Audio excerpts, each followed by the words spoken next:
Good evening dear aspirants. Anantha IAS അക്കാഡമിയുടെ daily news analysis സെഷനിലേക്ക് എല്ലാവരെയും സ്വാഗതം ചെയ്യുകയാണ്. നമുക്ക് സമയം കളയാതെ ഫസ്റ്റ് ആർട്ടിക്കിളിലേക്ക് പോകാം. ഫസ്റ്റ് ആർട്ടിക്കിൾ നൊബൈൽ പ്രൈസിന്റെ കാലഘട്ടമാണ്. ഒക്ടോബർ നവംബർ കാലഘട്ടമായില്ലേ. 2025 നൊബൈൽ പ്രൈസ് പ്രഖ്യാപിച്ചിരിക്കുകയാണ്. മെഡിസിനുള്ള ആദ്യ നൊബൈൽ പ്രൈസ് പ്രഖ്യാപിച്ചിരിക്കുകയാണ്. ഞാനിപ്പോ ഈ വീഡിയോ എടുത്തുകൊണ്ടിരിക്കുന്ന സമയത്ത് ഫിസിക്സിനുള്ള നൊബൈൽ പ്രൈസ് പ്രഖ്യാപിച്ചിട്ടുണ്ട്. ക്വാണ്ടം മെക്കാനിക്സിലാണ്. നാളത്തെ കറണ്ട് അഫയേഴ്സിൽ പറയാതെ. ഓക്കെ, സോ നൊബേൽ പ്രൈസ് പ്രഖ്യാപിച്ചിരിക്കുകയാണ്. മെഡിസിൻ റിലേറ്റഡ് ആയിട്ടുള്ള നൊബേൽ പ്രൈസ് ആണ് പ്രഖ്യാപിച്ചിരിക്കുന്നത്. 3 പേർക്കാണ് ഈ ഒരു നൊബേൽ സമ്മാനം പ്രഖ്യാപിച്ചിരിക്കുന്നത്. എന്തിനു വേണ്ടിയിട്ടാണ്?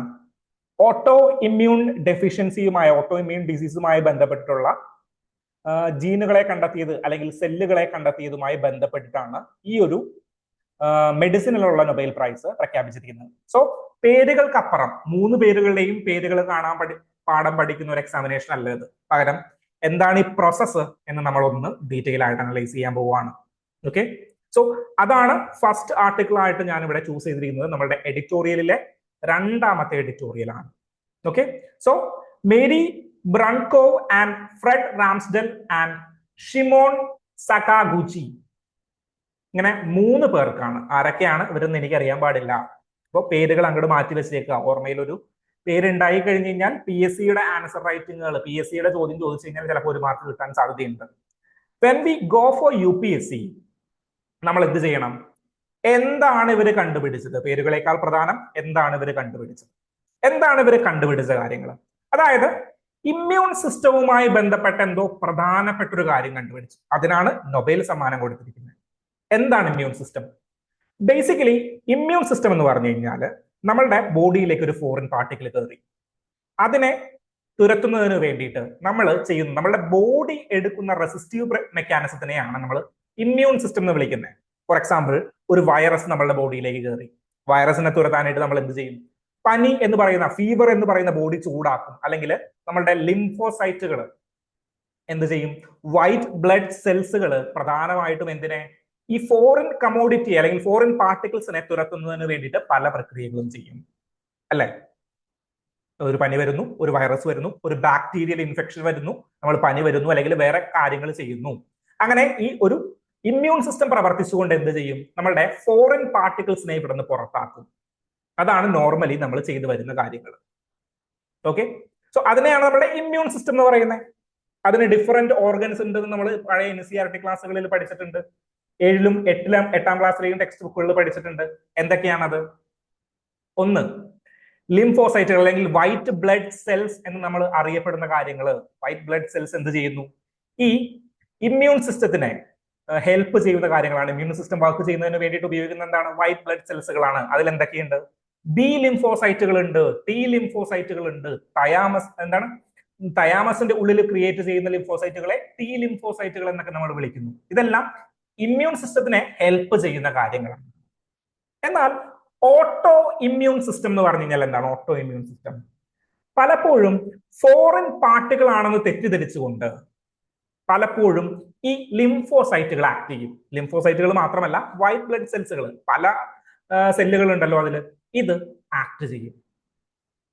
എക്സാമ്പിൾസ് എവിടെയാണ്? നിങ്ങൾക്ക് പെട്ടെന്ന് അലർജി വരുന്ന ഒരാളാണ്, അങ്ങനെയുള്ളവരെ നിങ്ങൾ ചിലപ്പോൾ കണ്ടിട്ടുണ്ടാവും. അതായത് തുമ്മിയാൽ അല്ലെങ്കിൽ പെട്ടെന്ന് ഒരു പൊടി അടിച്ചു കഴിഞ്ഞ് കഴിഞ്ഞാൽ പെട്ടെന്ന് അലർജി വരും. എനിക്ക് ഇടയ്ക്ക് അങ്ങനെ ഉണ്ടായിരുന്നു. ഫാനിന്റെ ഒക്കെ മുകളിൽ തൂക്കാനായിട്ട് നമ്മളുടെ പൊടിയൊക്കെ തട്ടിക്കളയാനായിട്ട് ശ്രമിച്ചു കഴിഞ്ഞ് കഴിഞ്ഞാൽ എന്ത് ചെയ്യും? പെട്ടെന്ന് അലർജി വരും, നമ്മൾ ആ പരിപാടി നിർത്തും. ഓക്കെ, സോ അങ്ങനെയുള്ളവരുണ്ട്. പെട്ടെന്ന് എന്തെങ്കിലും ഒരു പൊടി വന്നു കഴിഞ്ഞെങ്കിൽ പെട്ടെന്ന് അവർ തുമ്മും, അല്ലെങ്കിൽ പെട്ടെന്ന് റിയാക്ടന്റ് ആവും. സോ അങ്ങനെയുള്ളവരോട്, ഇപ്പോൾ പെട്ടെന്ന് അലർജി വരുന്നവരോട് ഡോക്ടേഴ്സ് ചെക്ക് ചെയ്യാൻ പറയുന്ന ഒരു ടെസ്റ്റ് ഉണ്ട്. നിങ്ങൾ ഇസനോഫീൽ ഒന്ന് ടെസ്റ്റ് ചെയ്ത് നോക്കൂ, അല്ലെങ്കിൽ നിങ്ങൾക്ക് ഇസനോഫീലിയ എന്ന് പറയുന്ന അസുഖമുണ്ടോ എന്നൊന്ന് ചെക്ക് ചെയ്ത് നോക്കൂ എന്ന് പലപ്പോഴും പറയുന്നത് കേട്ടിട്ടുണ്ട്. സോ ഇസനോഫീലിയ എന്താണ്? അതൊരു വൈറ്റ് ബ്ലഡ് സെൽസിന്റെ ഒരു ഡിവിഷൻ ആണ് ഇസനോഫീൽ. ഓക്കെ, സോ ഇങ്ങനെയുള്ള കാര്യങ്ങളൊക്കെ യൂസ് ചെയ്തുകൊണ്ടാണ് എന്ത് ചെയ്യുന്നത്? നമ്മളുടെ ഫോറിൻ പാർട്ടിക്കിൾസ് ബോഡിയിലേക്ക് പ്രവേശിച്ചു കഴിഞ്ഞ് കഴിഞ്ഞാൽ അതിനെ തടഞ്ഞു നിർത്തുന്നേ, റെസിസ്റ്റ് ചെയ്യുന്നേ. സോ നമ്മളുടെ ബോഡിയിലുള്ള ഒരു ബാരിയേഴ്സ് ആണ് ഈ ലിംഫോസൈറ്റുകളും വൈറ്റ് ബ്ലഡ് സെൽസുകളും. എന്നാൽ ഓട്ടോ ഇമ്മ്യൂൺ സിസ്റ്റം എന്ന് പറഞ്ഞു കഴിഞ്ഞാൽ നമ്മളുടെ ഈ വൈറ്റ് ബ്ലഡ് സെൽസും അല്ലെങ്കിൽ അതുമായി കേന്ദ്രീകരിച്ച് നിൽക്കുന്ന ചില സെല്ലുകൾ എന്ത് ചെയ്യും? തെറ്റിദ്ധരിക്കും.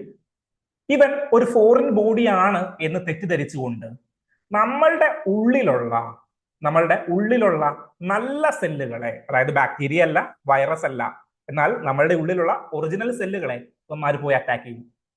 ഓക്കെ, ഇതിനെയാണ് ഓട്ടോ ഇമ്മ്യൂൺ ഡെഫിഷ്യൻസി ഡിസീസസുകൾ എന്ന് പറയുന്നത്, അല്ലെങ്കിൽ ഓട്ടോ ഇമ്മ്യൂൺ ഡിസീസസുകൾ എന്ന് പറയുന്നത്. എക്സാമ്പിൾ പറഞ്ഞുതരാം. നിങ്ങൾക്ക് ക്യാൻസറസ് പേഷ്യന്റ് ആയി, നിങ്ങൾ എന്തായി?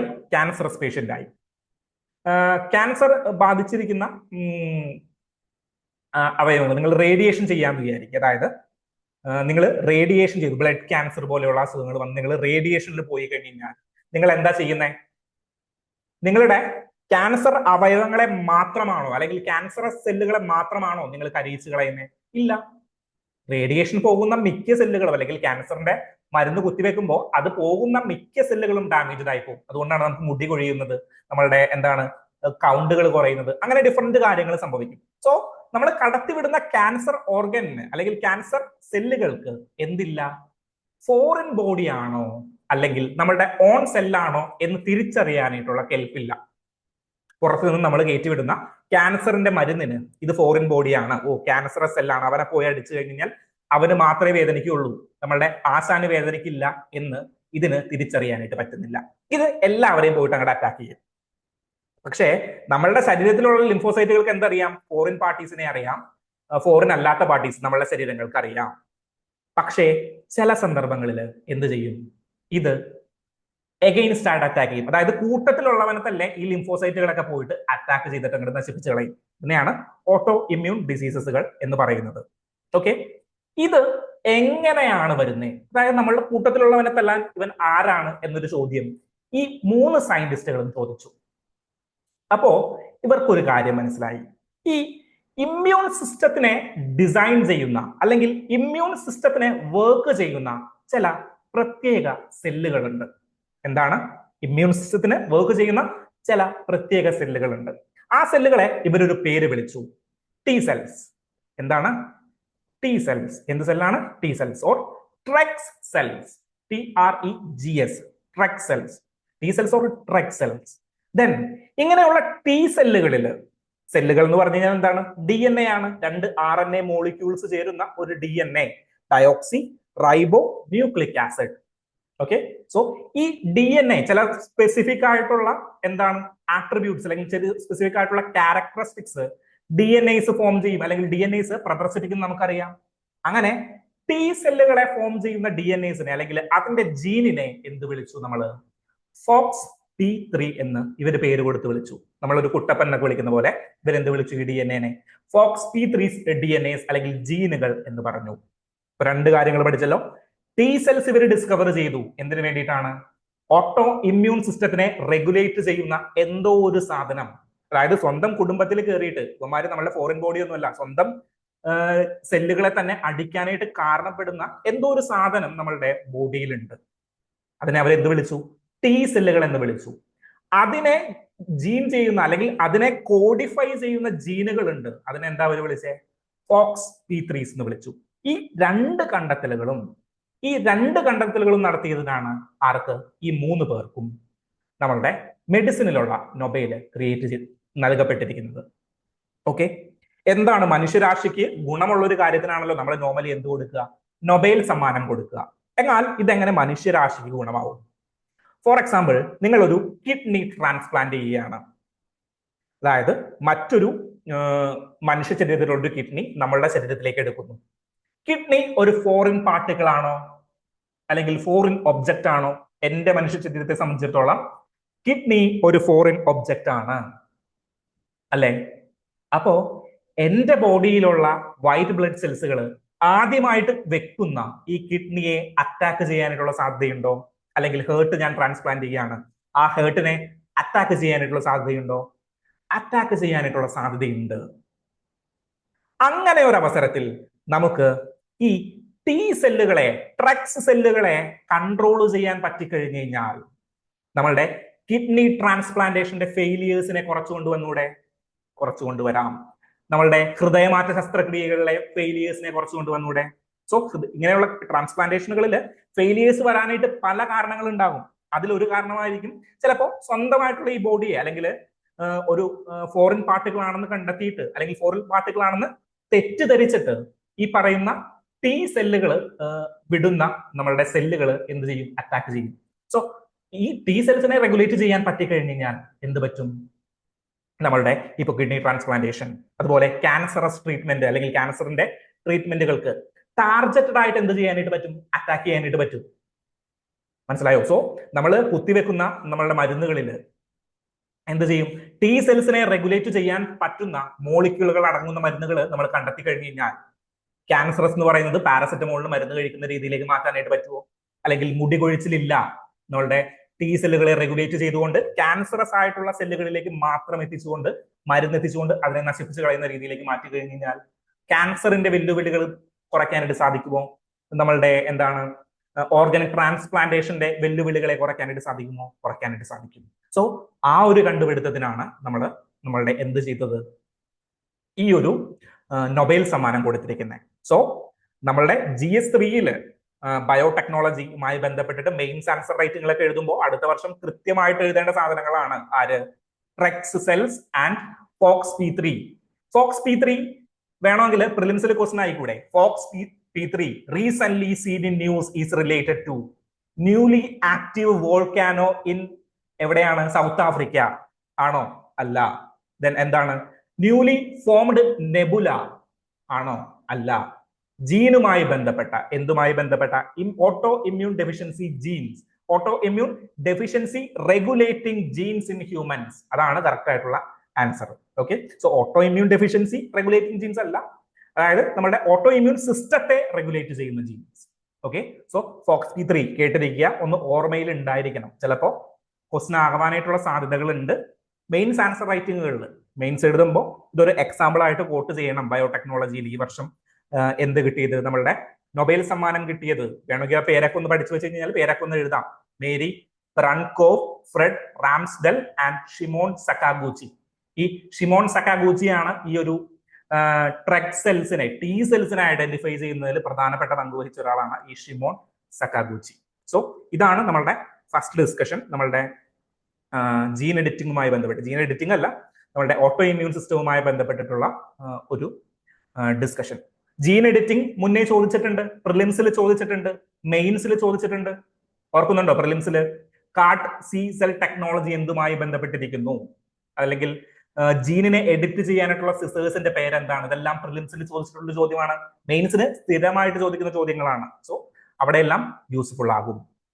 അങ്ങനെയാണെങ്കിൽ നമുക്ക് സെക്കൻഡ് ആർട്ടിക്കിളിലേക്ക് പോകാം. Second article silly article, simple article. അധികം സമയം കളയരുത്, 3 മിനിറ്റിൽ ഈ പരിപാടി അവസാനിപ്പിച്ചോളാം. അതായത് ഒരു ക്രിറ്റിസിസവുമായി ബന്ധപ്പെട്ടിട്ട് മറ്റൊരു ക്രിറ്റിസിസം ഉന്നയിച്ചിരിക്കുകയാണ്. ഇന്ത്യയില് പ്രമുഖമായിട്ട് നമ്മളുടെ വികസിത ഭാരതത്തിന്റെ സ്വപ്നം എന്ന സ്വപ്നത്തിന് വിലങ്ങുതടിയായിട്ട് നിൽക്കുന്നത് നമ്മളുടെ ആരാണ്? ഇന്ത്യൻ ജുഡീഷ്യറി ആണ് എന്നാണ് ഒരു പ്രമുഖ നേതാവ് പറഞ്ഞിരിക്കുന്നത്. ഇന്നലെ മറ്റൊരു വാർത്തയുണ്ടായിരുന്നു, ഫുൾ പേജുകളിൽ നിങ്ങൾ കണ്ടിട്ടുണ്ടാവും. ചീഫ് ജസ്റ്റിസിനെതിരെ പേപ്പർ വാരി എറിഞ്ഞു, ഷൂ എറിഞ്ഞു. ചീഫ് ജസ്റ്റിസിന്റെ ബെഞ്ച്, ചീഫ് ജസ്റ്റിസ് അടങ്ങുന്ന ബെഞ്ചിന് നേരെ എന്താണ്? പേപ്പർ എറിയാണ് അവിടുത്തെ ഒരു അഡ്വക്കേറ്റ് ചെയ്തിരിക്കുന്നത്. നമ്മളുടെ പ്രൈം മിനിസ്റ്റർ അടക്കം അപലപിച്ച ഒരു വിഷയമായിരുന്നു ഇന്നലെ. മലയാളം മീഡിയകളിൽ അടക്കം കത്തി നിന്നൊരു വാർത്തയായിരുന്നു, പലരും കണ്ടിട്ടുണ്ടാവും. ഓക്കെ, സോ ആ ഒരു വിഷയമല്ല നമ്മൾ ഇവിടെ ഡിസ്കസ് ചെയ്യുന്നത്. പകരം എന്താണ്? ഒരു പ്രമുഖ നേതാവിന്റെ ഒരു കമന്റ് ആണ്. വികസിത ഭാരതം എന്ന് പറയുന്ന ഒരു സ്വപ്നത്തിലേക്ക് വിലങ്ങുതടിയായി നിൽക്കുന്നത് ആരാണ്? ഇന്ത്യൻ ജുഡീഷ്യറി ആണ്. ഇന്ത്യൻ ജുഡീഷ്യറി ആണോ? അല്ലെങ്കിൽ ഇന്ത്യൻ ജുഡീഷ്യറി എന്തിനു വേണ്ടിയിട്ടാണ് നിലകൊള്ളുന്നത്? സോ ആ കമന്റിനെ ക്രിട്ടിസൈസ് ചെയ്യുന്ന ഒരു ഓപ്പൺ എഡിറ്റോറിയൽ ആണ് ഇന്നത്തെ സെക്കൻഡ് ന്യൂസ് ആയിട്ട് ഞാൻ ചൂസ് ചെയ്തിരിക്കുന്നത്. സമയം കളയാനായിട്ടില്ല, കുഞ്ഞു ആർട്ടിക്കിളാണ്. നമുക്ക് അറിയാം ഇന്ത്യയുടെ കോർട്ട് സിസ്റ്റം അല്ലെങ്കിൽ ഇന്ത്യയുടെ നീതിന്യായ വ്യവസ്ഥ എന്ന് പറഞ്ഞു കഴിഞ്ഞാൽ ഏറ്റവും ബെസ്റ്റ് ഒന്നുമല്ല. നമ്മൾ ഇന്നലെ പറഞ്ഞു 4 കോടിയോളം കേസുകൾ പെൻഡിങ് കിടപ്പുണ്ട്. അതിൽ 1 ലക്ഷത്തോളം കേസുകൾ എവിടെ തന്നെയുണ്ട്? സുപ്രീം കോടതിയിലുണ്ട്. ജില്ലാ കോടതിയിലും സെഷൻസ് കോടതികളിലും ഒക്കെയായി താഴ്ന്ന കോടതികളിൽ, സബോർഡിനേറ്റ് കോടതികളിൽ എന്തോരം കേസുകൾ കിടപ്പുണ്ട്? ഏകദേശം 1.5 കോടിയോളം 2 കോടിയോളം കേസുകൾ അവിടെ മാത്രമായിട്ട് ജില്ലാ സബോർഡിനേറ്റ് കോടതികളിലായിട്ട് കിടപ്പുണ്ട്. ഇതെല്ലാം പ്രശ്നങ്ങളാണ്. എന്നാൽ എന്താണ്? നമ്മളുടെ ഡെമോക്രസിയുടെ വാച്ച് ഡോഗാണ്, അല്ലെങ്കിൽ ഡെമോക്രസിയെ സംരക്ഷിച്ച് നിർത്തുന്നതിൽ ഏറ്റവും അടിസ്ഥാനപരമായിട്ടുള്ള കാര്യമാണ് ആര് ചെയ്യുന്നത്? ജുഡീഷ്യറി ചെയ്യുന്നത്. ജുഡീഷ്യറിയുടെ പ്രവൃത്തി എന്താണ്? ലെജിസ്ലേഷന്റെ എഫക്റ്റീവ്നെസ് അല്ലെങ്കിൽ ലെജിസ്ലേഷന്റെ എഫിഷ്യൻസി നിർണ്ണയിക്കുക എന്നുള്ളതാണോ നമ്മളുടെ ജുഡീഷ്യറിയുടെ കർത്തവ്യം? ജുഡീഷ്യറി എന്തിനാ നിലകൊള്ളുന്നേ? ഒരു ഓർഗനൈസേഷൻ എഫിഷ്യന്റ് അല്ല എന്ന് കാണിക്കുന്നതിന് വേണ്ടിയിട്ടാണോ? അല്ല. എഫിഷ്യന്റ് അല്ല എന്ന് കാണിക്കുന്നതും എഫിഷ്യൻസി നിർണ്ണയിക്കുന്നതും ആരാണ്? ബ്യൂറോക്രാറ്റുകളാണ്, അല്ലെങ്കിൽ ലെജിസ്ലേച്ചേഴ്സ് ആണ്. ഫോർ എക്സാമ്പിൾ GST നിയമം. GSTയുടെ എഫിഷ്യൻസി, GST കുറച്ചും കൂടി ടാക്സ് കളക്ട് ചെയ്യാനായിട്ടുണ്ട്, അല്ലെങ്കിൽ കുറച്ചും കൂടി എഫിഷ്യന്റ് ആയിട്ട് വർക്ക് ചെയ്യാനായിട്ടുണ്ട് എന്ന് തീരുമാനിക്കേണ്ടത് ആരാണ്? അത് നിയമം ഉണ്ടാക്കിയവരാണ്, അല്ലെ? അപ്പോ കോടതികളുടെ ഉത്തരവാദിത്വം എന്താണ്?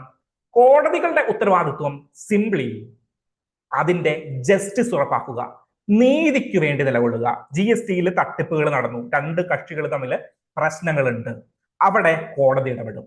അല്ലാണ്ട് ഇതിന്റെ എഫിഷ്യൻസിയും എഫക്റ്റീവ്നെസ്സും ഇംപ്ലിമെന്റ് ചെയ്യുക കോടതിയുടെ ഉത്തരവാദിത്തമല്ല. കോടതി കോൺസ്റ്റിറ്റ്യൂഷനിലാണോ അല്ലെങ്കിൽ പ്രശ്നമുണ്ടെങ്കിൽ ഇടപെടുക, ഡെമോക്രസിയുടെ വാച്ച് ഡോഗ് ആയിട്ട് നിലകൊള്ളുക. ഇതാണ് കോടതിയുടെ ഉത്തരവാദിത്വം. മനസ്സിലാകുന്നുണ്ടോ? അത് തന്നെയാണ് ഈ ഒരു ആർട്ടിക്കിളും പറഞ്ഞിരിക്കുന്നത്. ഇവിടെ ഡിസ്കസ് ചെയ്യപ്പെട്ടു പോകുന്ന ഒരു ഒരു കൺസെപ്റ്റ് ഉണ്ട്, ഒരു മിത്ത് ഉണ്ട്, ലേസി ജഡ്ജ് മിത്ത്. ജഡ്ജിമാര് വലിയ പണിയൊന്നും എടുക്കുന്നില്ല. ഞങ്ങള് 10 മണിക്ക് വരുന്നു, 4 മണിക്ക് പോകുന്നു, അതിനിടയിൽ കുറച്ച് കേസുകൾ കേൾക്കും, പേപ്പറിൽ 2 ഒപ്പിടും, ഒരു വിധി അങ്ങോട്ട് പ്രസ്താവിക്കും, പോകുന്നു. ഇതല്ല ജഡ്ജിമാരുടെ പണി. പകരം എന്താണ്? ഒരു വിധിന്യായം പുറപ്പെടുവിക്കണമെങ്കിൽ ഇവർക്ക് എത്ര റെഫറൻസുകൾ നടത്തണം? 2 പേരുടെയും റെഫറൻസുകൾ നടത്തണം. ദെൻ ഒരു ഹ്യൂമൻലി പോസിബിൾ ആയിട്ടുള്ള ഒരു വിധി പ്രഖ്യാപിക്കണം. ഈ അടുത്താണ് നമ്മളുടെ ചീഫ് ജസ്റ്റിസ് ഇരുന്ന ജസ്റ്റിസ് DY ചന്ദ്രചൂഡിന്റെ ഒരു പുസ്തക പ്രകാശനവുമായി ബന്ധപ്പെട്ട അദ്ദേഹത്തിന്റെ ഒരു പോഡ്കാസ്റ്റ് നിങ്ങൾ ചിലപ്പോൾ കണ്ടിട്ടുണ്ടാവും. അദ്ദേഹത്തിന്റെ ഒരു പുസ്തകമുണ്ട്, വൈ കോൺസ്റ്റിറ്റ്യൂഷൻ മാറ്റേഴ്സ്. ഈ അടുത്തിറങ്ങിയ ഒരു പുസ്തകമാണ്. വായിക്കാനായിട്ട് ഞാൻ വായിച്ചിട്ടില്ല, വായിക്കാനായിട്ട് ഉദ്ദേശിക്കുന്ന ഒരു പുസ്തകമാണ് അടുത്ത കാലഘട്ടങ്ങളിൽ. സോ വൈ കോൺസ്റ്റിറ്റ്യൂഷൻ മാറ്റേഴ്സ്, എന്തുകൊണ്ടാണ് കോൺസ്റ്റിറ്റ്യൂഷൻ മാറ്റേഴ്സ് ആയിരിക്കുന്നതെന്ന് അദ്ദേഹം ആ പുസ്തകത്തിൽ പറയുന്നുണ്ട്. സോ അദ്ദേഹത്തിന്റെ തെരഞ്ഞെടുത്ത സ്പീച്ചുകളും അദ്ദേഹത്തിന്റെ എസ്സേസുകളാണ് ആ ഒരു ബുക്കുകളിൽ അടങ്ങിയിരിക്കുന്നത്. ഓക്കെ, സോ ഒരു ലേസി ജഡ്ജ് എന്ന് പറയുന്ന ഒരു കൺസെപ്റ്റ് ഒരു മിത്താണ് എന്ന് ഇദ്ദേഹം പറയുന്നു. തെളിയിക്കുന്ന ഒന്നാമത്തെ കാര്യം, കൊമേഴ്ഷ്യൽ കോർട്സ് ആക്ട് എന്ന് പറയുന്ന ഒരു ആക്ട് ഉണ്ട്. അതിലെ സെക്ഷൻ 12A നോർമലി മീഡിയേഷനെ, നമ്മൾ ഇന്നലെ ഓൾട്ടർനേറ്റീവ് ഡിസ്പ്യൂട്ട് റെസൊല്യൂഷൻ പഠിച്ചു, അവിടെ പറഞ്ഞ മീഡിയേഷനെ സപ്പോർട്ട് ചെയ്യുന്നു.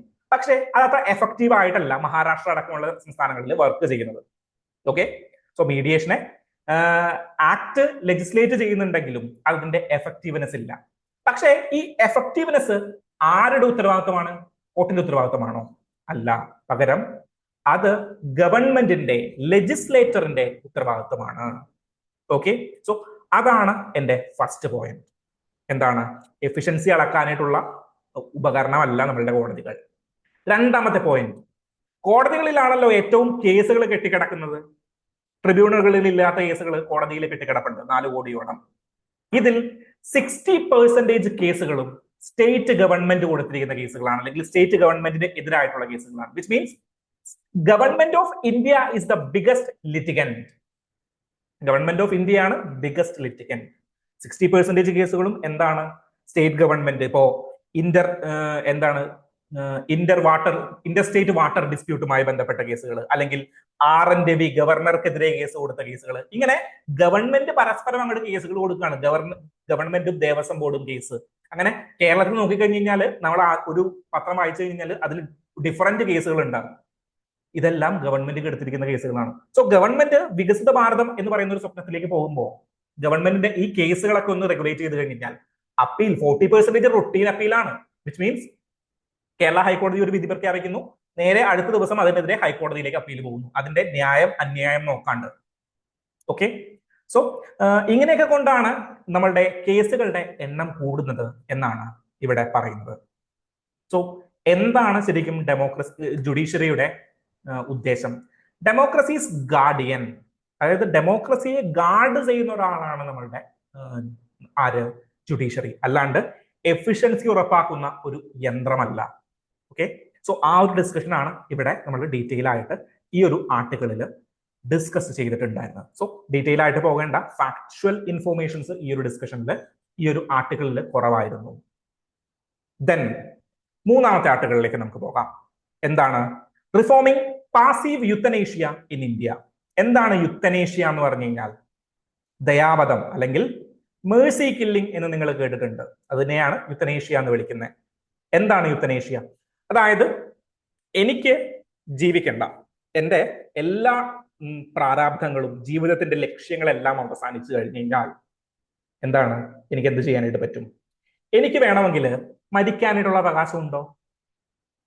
അത് ഡിബേറ്റബിൾ ആയിട്ടുള്ള പോയിന്റ് ആണ്. എനിക്ക് മരിക്കാനായിട്ടുള്ള അവകാശം ഉണ്ടോ? മരിക്കാനായിട്ട് നിങ്ങൾക്ക് അവകാശം ഉണ്ടോ? അതിന്റെ ഒരു വ്യൂ പോയിന്റ് പറഞ്ഞു കഴിഞ്ഞാൽ മരിക്കാനായിട്ട് നിങ്ങൾക്ക് അവകാശം ഇല്ല. കാരണം എന്താണ്? നിങ്ങളുടെ ജനനം നിങ്ങളുടെ ചോയ്സ് അല്ല. Your birth is not your choice. Then how come your death be your choice? നിങ്ങൾക്ക് മരിക്കാനായിട്ടുള്ള അവകാശം നിങ്ങളുടെ ചോയ്സ് ആവുന്നത് എങ്ങനെയാണ്? ദെൻ രണ്ടാമത്തെ പെർസ്പെക്റ്റീവ്, ഒരു പെർസ്പെക്റ്റീവ് നിങ്ങൾ പഠിച്ചു, എന്താണ്? നിങ്ങളുടെ ബർത്ത് നിങ്ങളുടെ ചോയ്സ് അല്ല, അതുകൊണ്ട് നിങ്ങളുടെ ഡെത്തും നിങ്ങളുടെ ചോയ്സ് ആയിരിക്കില്ല. രണ്ടാമത്തെ ഐഡിയോളജി, നിങ്ങൾക്ക് റൈറ്റ് ടു ലൈഫ് ഉണ്ടോ? തീർച്ചയായിട്ടും ഉണ്ട്, ആർട്ടിക്കിൾ 21. എന്നാൽ ആർട്ടിക്കിൾ 21 പറയുന്നത് എന്ത് ലൈഫാണ്? ഡിഗ്നിഫൈഡ് ആയിട്ടുള്ള ലൈഫ്. വെറുതെ ജീവിച്ചാൽ പോരാ, വെറുതെ ജീവിച്ച് മരിക്കുന്ന ലംബൻ പ്രോലിറ്ററേറ്റുകളൊന്നും അല്ല നമ്മൾ. പകരം എന്താണ്? പകരം ഡിഗ്നിഫൈഡ് ലൈഫ് ആയിരിക്കും നമ്മൾ ജീവിച്ചിരിക്കേണ്ടത്. കോൺസ്റ്റിറ്റ്യൂഷൻ പറയുന്നതാണ് എൻവിറോൺമെന്റൽ പ്രൊട്ടക്ഷൻ നടത്തുന്നതിന് ഡിഗ്നിഫൈഡ് ലൈഫിനെ എതിരായിട്ടുള്ള കാര്യങ്ങൾ, അല്ലെങ്കിൽ എൻവിറോൺമെന്റൽ ഡീഗ്രഡേഷൻ, പ്രൊട്ടക്ഷൻ അല്ല ഡീഗ്രഡേഷൻ, ഡിഗ്നിഫൈഡ് ലൈഫിനെ ചോദ്യം ചെയ്യുന്നു എന്ന് പറഞ്ഞിട്ടാണ് പല വിധികളും സുപ്രീം കോടതികളൊക്കെ പ്രഖ്യാപിച്ചിട്ടുള്ളത്. സോ നിങ്ങൾക്ക് ഡിഗ്നിഫൈഡ് ലൈഫാണ് നിങ്ങൾക്ക് നയിക്കേണ്ടത്. അങ്ങനെ നിങ്ങൾക്ക് ഡിഗ്നിഫൈഡ് ലൈഫ് നയിക്കാൻ പറ്റാത്തൊരവസ്ഥയിൽ നിങ്ങൾക്ക് നിങ്ങളുടെ ജീവൻ എടുക്കാനായിട്ട് സാധിക്കുമോ? അതും ഡിബേറ്റബിൾ ആയിട്ടുള്ള പോയിന്റ് ആണ് ഇന്ത്യയിൽ. സോ ഇങ്ങനെ എന്താണ് സ്വയം മരിക്കുന്നതിന്, ഫോർ എക്സാമ്പിൾ എനിക്ക് എന്നെ വണ്ടി ഇടിച്ചു, ഞാൻ ഹോസ്പിറ്റലൈസ്ഡ് ആയി വെജിറ്റേറ്റീവ് സ്റ്റേജിലേക്ക് പോയി, അതായത് അനങ്ങാനായിട്ട് പറ്റുന്നില്ല, കണ്ണുകൾ മാത്രമേ അനങ്ങുന്നുള്ളൂ, കണ്ണീര് മാത്രം വരുന്നുണ്ട് എനിക്ക്. അങ്ങനെയുള്ള ഒരാള് ഒരു മിഡിൽ ക്ലാസ് ഫാമിലിയെ സംബന്ധിച്ചിടത്തോളം ഒരു ഭാരമാണോ? ഫിനാൻഷ്യലി എത്ര രൂപ ചിലവാകുന്നുണ്ടാവും? ചിലപ്പോ എനിക്ക് പേഴ്സണലി അറിയാവുന്ന പലരും ഉണ്ട്, 1 ലക്ഷം രൂപയോളം ഒരു മാസം ചെലവാകുന്ന കുടുംബങ്ങളുണ്ട്. അവരെ സംബന്ധിച്ചിടത്തോളം അതൊരു ഹ്യൂജ് ബേർഡൻ ആണോ? അവരുടെ ഫാമിലിയെ സംബന്ധിച്ചിടത്തോളം അവരുടെ ഏറ്റവും പ്രിയപ്പെട്ട ഒരാളായിരിക്കും അവിടെ കിടക്കുന്നത്. സോ അവിടെ നിങ്ങൾ GS4 പേപ്പറിൽ വരുന്ന എത്തിക്സ് ആൻഡ് ഇന്റഗ്രിറ്റി വരികയാണ്. യുത്തനേഷ്യയുടെ കാര്യത്തിൽ എത്തിക്സ് ആൻഡ് ഇന്റഗ്രിറ്റി വരികയാണ്. അവരെ മരണത്തിന് വിട്ടുകൊടുക്കണമോ, അല്ലെങ്കിൽ അവരുടെ ജീവൻ ഇതുപോലെ നിലനിർത്തണമോ? ഇത് പല ലോകരാജ്യങ്ങൾക്കും പല സ്റ്റേറ്റുകൾക്കും വരുന്ന പ്രധാനപ്പെട്ട ഒരു ഡൈലമയാണ്. ഇവിടെ നിങ്ങളൊരു സിവിൽ സർവന്റ് ആയാൽ നിങ്ങൾ എന്ത് തീരുമാനം എടുക്കും? ഇന്ത്യയിലെ എക്സാമ്പിൾ ഞാൻ പറയാം. 2 തരത്തില് യുത്തനേഷ്യ ഉണ്ട്. ഒന്ന് പാസീവ് യുത്തനേഷ്യ, 2 ആക്റ്റീവ് യുത്തനേഷ്യ. ഇങ്ങനെയാണ് പാസീവ് യുത്തനേഷ്യ, ആക്റ്റീവ് യുത്തനേഷ്യ. ആക്റ്റീവ് യുത്തനേഷ്യ എന്ന് പറഞ്ഞു കഴിഞ്ഞാൽ നിങ്ങൾ മരുന്ന് കൊടുത്തുകൊണ്ട്, ഫോർ എക്സാമ്പിൾ നിങ്ങൾക്ക് ജീവിക്കാൻ താല്പര്യമില്ല, ഞാനൊരു വെജിറ്റേറ്റീവ് സ്റ്റേജിൽ കിടക്കുന്ന ഒരാളാണ്, എനിക്ക് ജീവിക്കാൻ താല്പര്യമില്ല, ഞാൻ എന്ത് ചെയ്യും? ഞാൻ എൻ്റെ ബോധകാലഘട്ടങ്ങളിൽ ഞാനൊരു വില്ല് എഴുതി വെച്ചിട്ടുണ്ട്, എനിക്ക് ഒരു വെജിറ്റേറ്റീവ് സ്റ്റേജിൽ പോയി കഴിഞ്ഞു കഴിഞ്ഞാൽ എനിക്ക് എന്താണ്, എന്നെ വെന്റിലേറ്ററിൽ ഇടണ്ട, എന്നെ ഒരു മരുന്ന് കുത്തിവെച്ചിട്ട് എന്നെ അങ്ങോട്ട് മരണത്തിലേക്ക് എത്തിച്ചേക്കണം. അങ്ങനെ ഒരു ടെക്നോളജി യൂസ് ചെയ്തുകൊണ്ട് ഒരാളെ മരിക്കാൻ സഹായിക്കുന്നതിനെയാണ് നമ്മൾ ആക്റ്റീവ് യുത്തനേഷ്യ എന്ന് പറയുന്നത്. എന്നാൽ എന്താണ്, ഇന്ത്യയില് പാസീവ് യുത്തനേഷ്യയെ നമ്മൾ അക്സെപ്റ്റ് ചെയ്തിട്ടുണ്ട്. എന്തിനെ അക്സെപ്റ്റ് ചെയ്തിട്ടുണ്ട്? പാസീവ് യുത്തനേഷ്യയെ നമ്മൾ അക്സെപ്റ്റ് ചെയ്തിട്ടുണ്ട്. പാസീവ് യുത്തനേഷ്യ എന്ന് പറഞ്ഞു കഴിഞ്ഞാൽ നാച്ചുറൽ പ്രോസസ്സിന് വിട്ടുകൊടുക്കുക. ഫോർ എക്സാമ്പിൾ വെന്റിലേറ്ററുകൾ ഉപയോഗിച്ചുകൊണ്ട് ജീവൻ നിലനിർത്തുന്ന ഒരാളായിരിക്കാം, അത് വേണ്ട. പകരം എന്താണ്? നാച്ചുറൽ പ്രോസസ്സിന് വിട്ടുകൊടുക്കുക. അതായത് അദ്ദേഹം നോർമലി ഇരിക്കുന്ന ഒരു സാഹചര്യത്തിൽ അദ്ദേഹം മരിച്ചു പോയേക്കാം, ആ ഒരു പ്രോസസ്സിന് വിട്ടുകൊടുക്കുന്നതിനെയാണ് പാസീവ് യുത്തനേഷ്യ. സോ ഇന്ത്യയിൽ ഏതാണ്? ആക്റ്റീവ് യുത്തനേഷ്യ ഉണ്ടോ? ഇല്ല. പാസീവ് യുത്തനേഷ്യയാണ് നമ്മൾ എന്ത് ചെയ്തിരിക്കുന്നത്? നമ്മൾ അക്സെപ്റ്റ് ചെയ്തിരിക്കുന്നത്. അതെങ്ങനെയാണ്? ഞാൻ പറഞ്ഞാൽ മാത്രം മതിയോ? പോരാ, മെഡിക്കൽ ടീമുകൾ വേണം, അതുമായി ബന്ധപ്പെട്ട ജുഡീഷ്യറിയുടെ കൺസേണുകൾ വേണം. ഇങ്ങനെയൊക്കെ ഉണ്ടെങ്കിൽ മാത്രമേ നമുക്ക് ആക്റ്റീവ് യുത്തനേഷ്യ എന്ത് ചെയ്യാനായിട്ട് പറ്റത്തുള്ളൂ? നമുക്ക് ആക്ടിവേറ്റ് ചെയ്യാനായിട്ട് പറ്റത്തുള്ളൂ. UK-യില് കഴിഞ്ഞ വീക്കുകളിലായിട്ട് ഒരു നിയമം പാസാക്കി, അല്ലെങ്കിൽ ഒരു ബില്ല് കൊണ്ടുവന്നു, യുത്തനേഷ്യയുമായി ബന്ധപ്പെട്ടിട്ടുള്ള ഒരു ബില്ല്. അവിടെ റൈറ്റ് ടു ഡൈ എന്നുള്ളത് ഒരു ആക്റ്റീവ് യുത്തനേഷ്യയെ എന്താക്കണം? നിയമമാക്കണം എന്നുള്ളൊരു രീതിയിലേക്ക് ഒരു ബില്ല് കൊണ്ടുവന്നു. സോ ആ ഒരു ഡിസ്കഷനിലാണ് ലോകത്ത് മൊത്തം വീണ്ടും യുത്തനേഷ്യയുടെ ഡിസ്കഷൻ ഉയർന്നു വന്നിരിക്കുന്നത്. ഇന്ത്യയിൽ പ്രമാദമായിട്ടുള്ളൊരു കേസ് ഉണ്ട്, നിങ്ങൾ പലപ്പോഴും കേട്ടിട്ടുണ്ടാവും, അരുണ ഷാൻബാഗ്. അരുണ ഷാൻബാഗ് എന്ന് തന്നെയല്ല അതെ പെൺകുട്ടിയുടെ പേര്. സിസ്റ്റർ ആയിരുന്നു, അതായത് നേഴ്സ് ആയിരുന്നു.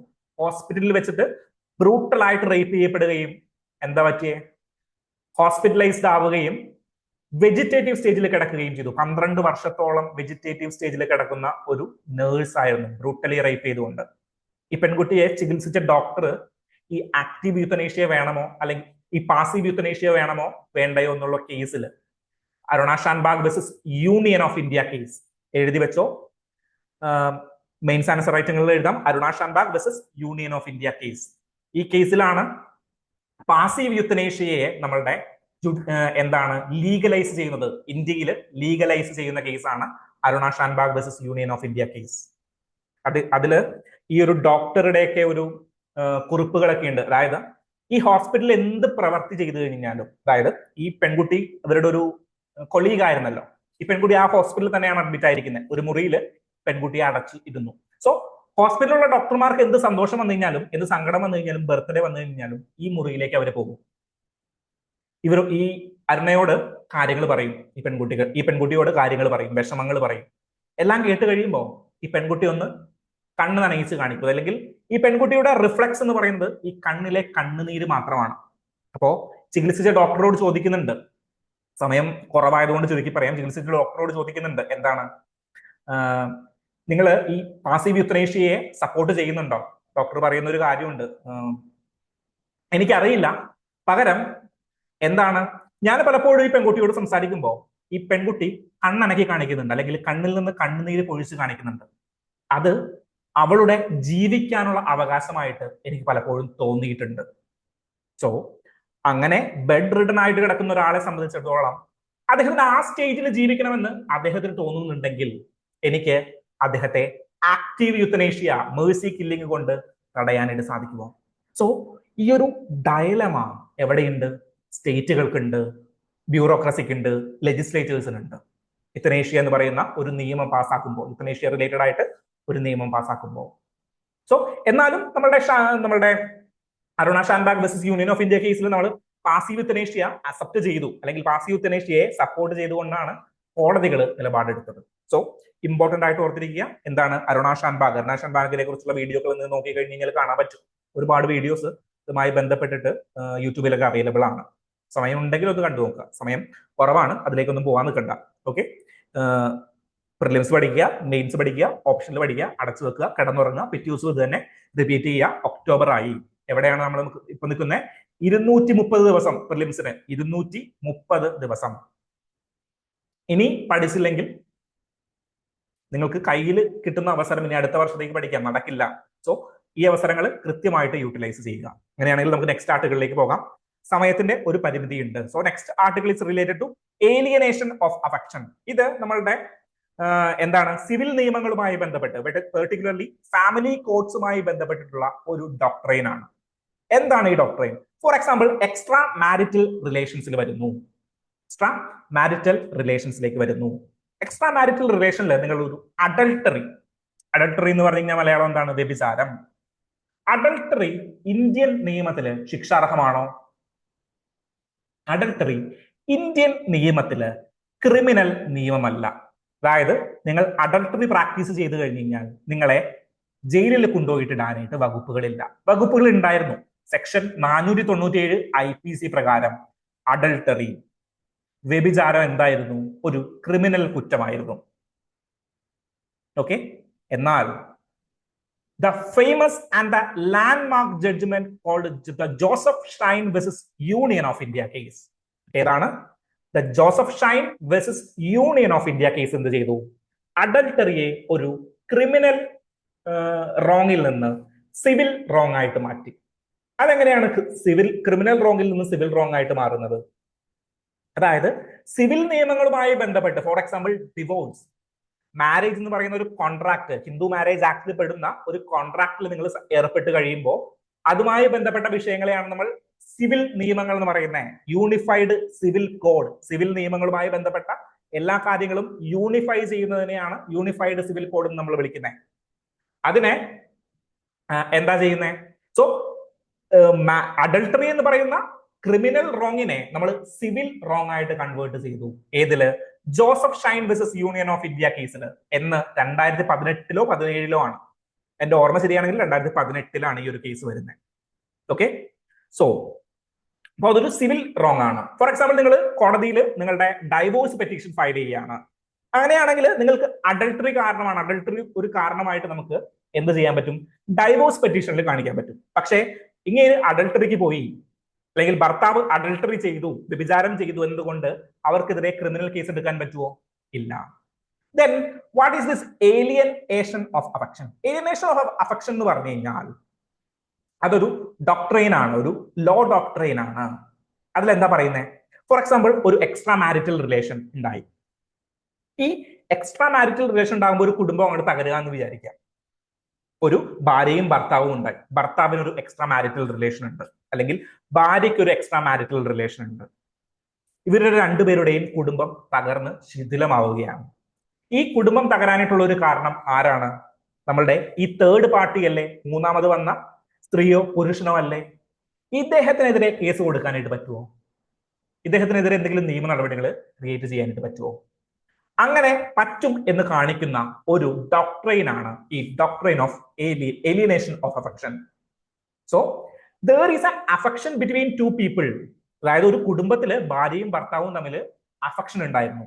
ആ അഫെക്ഷന്റെ ഇടയിൽ കയറിയിട്ട് കമ്പിപ്പാരയിട്ട് കുത്തി, ഓക്കെ, ഒരു തേർഡ് പാർട്ടി. അപ്പോ ആ അഫെക്ഷൻ എന്ത് ചെയ്തു? ഏലിയനേറ്റ് ചെയ്യപ്പെട്ടു. അങ്ങനെയാണെങ്കിൽ ഈ ഏലിയനേഷൻ ഓഫ് അഫെക്ഷൻ ഡോക്ട്രൈൻ പ്രകാരം എന്ത് ചെയ്യാം നമുക്ക്? ഏലിയനേഷൻ ഓഫ് അഫെക്ഷൻ ഡോക്ട്രൈൻ പ്രകാരം ഈ തേർഡ് പാർട്ടിക്കെതിരെ നമുക്ക് ഡാമേജ് ഫയൽ ചെയ്യാം. സോ ഇന്ത്യൻ നിയമങ്ങളിൽ പെട്ടെന്ന് കണ്ടുവരാത്ത ഒരു ഡോക്ട്രൈൻ ആണ് ഈ ഏലിയനേഷൻ ഓഫ് അഫെക്ഷൻ എന്ന് പറയുന്ന ഡോക്ട്രൈൻ. നമ്മൾ എന്ത് ചെയ്തു? ഡൽഹി കേസിൽ, അതായത് ഡൽഹി ഹൈക്കോടതി കഴിഞ്ഞ ദിവസം ഷെല്ലി മഹാജൻ വേഴ്സസ് ഭാനുശ്രീ ബാൽ, ഷെല്ലി മഹാജൻ വേഴ്സസ് ഭാനുശീൽ ബാൽ എന്ന് പറയുന്ന ലാൻഡ്മാർക്ക് ജഡ്ജ്മെന്റ്, അതായത് നിയറസ്റ്റ് ആയിട്ട് നടന്ന ഒരു ജഡ്ജ്മെന്റ് ആണ്. ഇതിൽ ഈ ഏലിയനേഷൻ ഓഫ് അഫെക്ഷനെ, അതായത് തേർഡ് പാർട്ടിയെ ലയബിൾ ആക്കുന്ന ഒരു രീതി പിന്തുടർന്നു. സോ ഇന്ത്യൻ നിയമങ്ങളിൽ പൊതുവെ കണ്ടുവരാത്ത ഒരു ഡോക്ട്രൈൻ ആണ് ഈ ഏലിയനേഷൻ ഓഫ് അഫെക്ഷൻ ഡോക്ട്രൈൻ. US-ലാണ് ഇത് ഒറിജിനേറ്റ് ചെയ്തത്. എന്നാൽ ഇന്ത്യയിൽ പുതുതായിട്ട് ഈ ഒരു ഡോക്ട്രൈൻ നമ്മൾ യൂസ് ചെയ്തിരിക്കുകയാണ് ഈ ഒരു കേസിൽ. ചിലപ്പോൾ സുപ്രീം കോടതിയിലേക്ക് ഇത് അപ്പീൽ ചെന്ന് കഴിയുമ്പോൾ എന്ത് ചെയ്യും? സുപ്രീം കോടതി ഏലിയനേഷൻ ഓഫ് ഡോക്ട്രൈൻ ചിലപ്പോൾ എടുത്തു കളഞ്ഞേക്കാം, അല്ലെങ്കിൽ ഇത് പ്രാവർത്തികമല്ല എന്ന് പറഞ്ഞേക്കാം.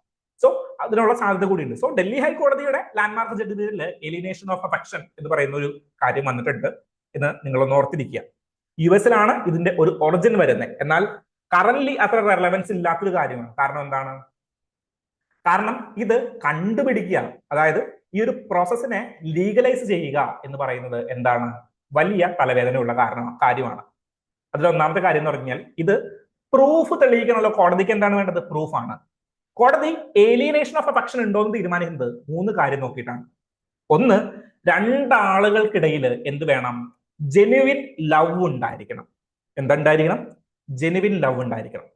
കോടതി എങ്ങനെ തൂക്കി നോക്കൂ ജെനുവിൻ ലവ് ഉണ്ടോ എന്ന്? രണ്ടാളുകൾക്കിടയിൽ ജെനുവിൻ ലവ് ഉണ്ടോ എന്ന് തൂക്കി നോക്കാനായിട്ട് സാധിക്കുമോ? ക്വാണ്ടിഫയബിൾ ആണോ ലവ്? അല്ല. അഫെക്ഷൻ ക്വാണ്ടിഫയബിൾ ആണോ? സോ അവിടെയാണ് ഫസ്റ്റ് പ്രോബ്ലം കിടക്കുന്നത്. രണ്ടാമത്തെ പ്രോബ്ലം, ഈ അഫെക്ഷൻ ഡിസ്ട്രോയ് ചെയ്തിരിക്കണം. ഒരാൾ വന്നിട്ട് അഫെക്ഷനെ ഏലിയനേറ്റ് ചെയ്തിരിക്കണം. ഇതെങ്ങനെ ഏലിയനേറ്റ് ചെയ്യാൻ പറ്റും? അത് എങ്ങനെ കോടതി പ്രൂഫായിട്ട് എങ്ങനെ കോടതിയിലേക്ക് എത്തും? മൂന്നാമത്തെ കാര്യം, ഈ തേർഡ് പാർട്ടി ആയിരിക്കണം ഈ അഫെക്ഷൻ ഡിസ്ട്രോയ് ചെയ്തിരിക്കാനുള്ള കാരണം. ഈ മൂന്നാം പാർട്ടി ആയിരിക്കണം എന്ത്? നമ്മളുടെ അഫെക്ഷൻ, കുടുംബത്തിലുണ്ടായ അഫെക്ഷൻ ഡിസ്ട്രോയ് ചെയ്യാനായിട്ടുള്ള ഒന്നാമത്തെ കാരണം. എങ്കിൽ മാത്രമേ ഈ ഏലിയനേഷൻ ഓഫ് അഫെക്ഷൻ ഡോക്ട്രൈൻ പ്രകാരം ആർക്കെതിരെ കേസ് എടുക്കാൻ പറ്റുള്ളൂ? നമ്മളുടെ തേർഡ് പാർട്ടിക്കെതിരെ കേസ് എടുക്കാനായിട്ട് സാധിക്കുകയുള്ളൂ. ഓക്കെ, സോ അത് പലപ്പോഴും നടക്കാറില്ല. അതുകൊണ്ടാണ് ഈ ഒരു ഏലിയനേഷൻ ഓഫ് അഫെക്ഷൻ ഡോക്ട്രൈന്റെ ഉദ്ദേശം, അല്ലെങ്കിൽ ഏലിയനേഷൻ ഓഫ് അഫെക്ഷൻ ഡോക്ട്രൈൻ പല കൺട്രീസും വിട്ട് കളഞ്ഞത്. സോ അതെന്തിലേക്ക് ഇപ്പൊ നമ്മൾ കൺവേർട്ട് ചെയ്തു? ഡൽഹി ഹൈക്കോടതി ഇതൊരു കേസ് വന്നപ്പോൾ അവരെടുത്ത് യൂസ് ചെയ്തു. സോ ആ ഒരു ഇമ്പോർട്ടൻസിൽ നിങ്ങൾ അത് അറിഞ്ഞിരിക്കുക. ഓക്കെ, സോ ഡീറ്റെയിൽ ആയിട്ട് അനലൈസ് ചെയ്ത് റിസർച്ച് ചെയ്ത് പോകേണ്ട കാര്യമൊന്നുമില്ല. ബേസിക് ഫാക്ടുകളിലേക്ക് മാത്രം ഒതുങ്ങി നിൽക്കുക. ദെൻ വീണ്ടും ടെക്സ്റ്റ് ആൻഡ് കോണ്ടെക്സ്റ്റ് സെക്ഷനിൽ വന്നു കഴിയുമ്പോൾ നമ്മൾ വീണ്ടും ഇത് ഡിസ്കസ് ചെയ്യും. സോ അങ്ങനെ പിക്ക് ആൻഡ് ചൂസ് ചെയ്ത് മാത്രം പഠിച്ചാൽ മതി, അല്ലാണ്ട് ഡീറ്റെയിൽ ആയിട്ട് റിസർച്ചിലേക്ക് പോകേണ്ട കാര്യമില്ല. ദെൻ അങ്ങനെയാണെങ്കിൽ നമുക്ക് നെക്സ്റ്റ് ആർട്ടിക്കിളിലേക്ക് പോകാം. Next article Pandit Channulal Mishra. പണ്ഡിറ്റ് ചന്നുലാൽ മിശ്ര എന്ന് പറയുന്ന പത്മ വിഭൂഷൺ അവാർഡി ഉണ്ടായിരുന്നു. അദ്ദേഹം കഴിഞ്ഞ ഒക്ടോബർ 2 മരിച്ചുപോയി. ഇദ്ദേഹത്തിന്റെ ഒരു ഫീൽഡ് ഓഫ് എന്താണ് എക്സലൻസ് നമ്മളൊന്ന് കാണണം. തുമ്രി എന്ന് പറയുന്ന എന്താണ് തുമ്രി എന്ന് പറയുന്ന ഒരു സെമി ക്ലാസിക്കൽ സോങ്സിലാണ് ഇദ്ദേഹത്തിന്റെ എന്ത് പ്രാവീണ്യമുള്ളത്. സോ തുമ്രി ആർട്ട് ആൻഡ് കൾച്ചറിൽ ഒരു ചോദ്യമാകാനായിട്ട് സാധ്യതയുണ്ടോ? എന്താണ് തുമ്രി എന്ന് പറഞ്ഞു കഴിഞ്ഞാൽ, തുമ്രി ഒരു വാദ്യോപകരണമാണോ? പേര് കേൾക്കുമ്പോൾ എനിക്കറിയാൻ പാടുണ്ടായിരുന്നില്ല. പേര് കേൾക്കുമ്പോൾ നമ്മൾ എന്ത് വിചാരിക്കും? ഒരു വാദ്യോപകരണമാണ്. Thumri is a dance form അല്ല. തുമ്രി എന്താണ്? തുമ്രി ഒരു പാട്ട് രൂപമാണ്. ഫോർ എക്സാമ്പിൾ ഗസൽ എന്നൊക്കെ പറയുന്ന പോലെ, അല്ലെങ്കിൽ എന്താണ് കർണാട്ടിക് സംഗീതം എന്ന് പറയുന്ന പോലെ ഡിവോഷണൽ മ്യൂസിക്കിന്റെ ഒരു പ്രത്യേക രൂപമാണ് ഈ തുമ്രി എന്ന് പറയുന്നത്. പ്രധാനമായിട്ടും യു പിയില് വാജിദ് അലി ഷാ കേട്ടിട്ടുണ്ടോ? യു പിയിൽ വാജിദ് അലി ഷാ ആരാണ്? മോഡേൺ ഇന്ത്യ പഠിച്ചിട്ടുണ്ടെങ്കിൽ ഉത്തരം വന്നോളണം. മറന്നു പോയിട്ടുണ്ടെങ്കിൽ modern India, U P, Awadh എടുത്തോളണം. ഇന്നത്തെ ലക്നൗ, അവിടെ പോയിട്ട് വാജിദ് അലി ഷാ ആരാണെന്ന് കണ്ടുപിടിച്ചോളണം. സോ വാജിദ് അലി ഷായുടെ കാലഘട്ടങ്ങളിലാണ് തുമ്രി എന്ന് പറയുന്ന സോങ് എന്ത് വരുന്നേ? പ്രാവീണ്യത്തിൽ വരുന്നേ. ദെൻ വാജിദ് അലി ഷായുടെ കാലഘട്ടത്തിന് ശേഷം 2 സെക്ടേഴ്സ് ആയിട്ട് ഇത് ഡിവൈഡ് ചെയ്തു. ബനാറസ് സെക്ഷൻ എന്നും ദെൻ എന്താണ് ഈസ്റ്റേൺ സെക്ഷൻ എന്നും പറഞ്ഞുകൊണ്ട് 2 സെക്ഷൻസ് ആയിട്ട് ഡിവൈഡ് ചെയ്തു. എന്താണ് നോർമൽ സംഗീതത്തിൽ നിന്ന് ഇതിന് വ്യത്യാസം? അതായത് ഇതൊരു ഡിവോഷണൽ പാത്തിലുള്ള ഒരു സംഗീതമാണ്, ഒരു ഇമോഷണൽ പാത്തിലുള്ള ഒരു സംഗീതമാണ്. ദെൻ രാഗാസ് കൃത്യമായിട്ട് സാ രീ ഗമ രാഗങ്ങളെല്ലാം കൃത്യമായിട്ട് കോർത്തിണക്കണമെന്നും ഒരു നിർബന്ധവും ഇല്ല. നിങ്ങളുടെ ഇമോഷൻ, നിങ്ങളുടെ ഭക്തി നിങ്ങൾക്ക് പാട്ടായിട്ട് കൺവേർട്ട് ചെയ്യാം. അതിനെ ഏറ്റവും ഇമോഷണലി കണക്ട് ചെയ്യുന്ന രീതിയിൽ നിങ്ങൾ അങ്ങോട്ട് പാടിയാൽ മതി. അതിന് സരിഗമ പദനിസയുടെ രാഗതാളങ്ങളോ പിച്ചുകളോ എന്താണ് ശ്രുതിലയങ്ങളോ ഒന്നും കീപ്പ് ചെയ്യേണ്ട കാര്യമില്ല. സോ അങ്ങനെ ഒരു ഡിഫറെന്റ് ഒരു സെമി ക്ലാസിക്കൽ സോങ്സിനെയാണ് നമ്മൾ ഈ തുമ്രി എന്ന് വിളിക്കുന്നത്. സോ അതിൽ പ്രാവീണ്യം നേടിയിരുന്ന ആരായിരുന്നു? പണ്ഡിറ്റ് ചന്നുലാൽ മിശ്ര. സോ ഇദ്ദേഹത്തിന് പത്മഭൂഷൺ കിട്ടിയിട്ടുണ്ട്, പത്മവിഭൂഷൺ കിട്ടിയിട്ടുണ്ട്. ഓക്കെ, സോ തുമ്രി എന്താണെന്ന് ഒന്ന് ഓർത്തിരിക്കുക. 2 റീജിയൻ ആണ്, പഞ്ചാബി തുമ്രി, ദെൻ പൂർബി തുമ്രി അല്ലെങ്കിൽ ബനാറസ് തുമ്രി എന്നും പറയും, ഈസ്റ്റേൺ തുമ്രി എന്നും പറയുന്ന 2 തുമ്രിയുടെ സ്റ്റൈലുകൾ ഉണ്ട്. സോ ഇതൊന്ന് ഓർത്ത് വെച്ചിരിക്കുക. എവിടെയാണ് ഒറിജിൻ? ലക്നൗ ആണ്. സോ വേണമെങ്കിൽ thumri originated in the southern India എന്ന് വേണമെങ്കിൽ ഒരു സ്റ്റേറ്റ്മെന്റ് തരാം. അല്ല, ലക്നൗ വാജിദ് അലി ഷാ നമുക്കറിയാം, ഹിസ്റ്ററി പഠിച്ചിട്ടുണ്ട്, വാജിദ് അലി ഷായെ ഞാൻ കണ്ടിട്ടുണ്ട്. അങ്ങനെയാണെങ്കിൽ വാജിദ് അലി ഷായുടെ സ്റ്റേറ്റ്മെന്റുകളിൽ വരാം. മോഡേൺ ഇന്ത്യയിൽ കണക്ട് ചെയ്ത് വരാൻ വേണമെങ്കിൽ ഒരു ക്വസ്റ്റ്യൻ, വാജിദ് അലി ഷായുടെ 2 ഗംഭീര സ്റ്റേറ്റ്മെന്റുകൾ തന്നിരിക്കുകയാണ്. എന്നിട്ട് അതിന്റെ ഇടയിൽ തെറ്റിക്കാൻ വേണ്ടിയിട്ട് മറ്റൊരു statement, thumri was originated in Wajid Ali Shah period. അപ്പൊ നമ്മൾ തെറ്റും, വാജിദ് അലി ഷാ. അങ്ങനെ ലക്നൗ ബ്രിട്ടീഷ് ഭരണ കാലഘട്ടം വാജിദ് അലി ഷാ ഞാൻ പഠിച്ചിട്ടുണ്ട്, പക്ഷെ തുമ്രി ഞാൻ പഠിച്ചിട്ടില്ല. എന്താണാവോ തുമ്രി എന്ന് പറഞ്ഞ് തെറ്റിക്കാനായിട്ടുള്ള ചാൻസ് ഉണ്ട്. സോ തുമ്രി ഒന്ന് മനസ്സിലാക്കിയിരിക്കുക. 2 സെക്ടറുകൾ. ദെൻ ആർട്ട് ആൻഡ് കൾച്ചറുകളിൽ ഡിവോഷന്റെയും പാട്ടുകളുടെയൊക്കെ കാലഘട്ട ഏരിയാസിൽ നമുക്ക് ആൻസർ റൈറ്റിംഗ് എഴുതാനായിട്ടും ഇത് യൂസ്ഫുൾ ആയിരിക്കും. ഓക്കെ ആണോ? അങ്ങനെയാണെങ്കിൽ ഡീറ്റെയിൽ ആയിട്ടുള്ള അനാലിസിസ് നമ്മൾ ഇന്നിവിടെ അവസാനിപ്പിക്കുകയാണ്. ഓക്കെ.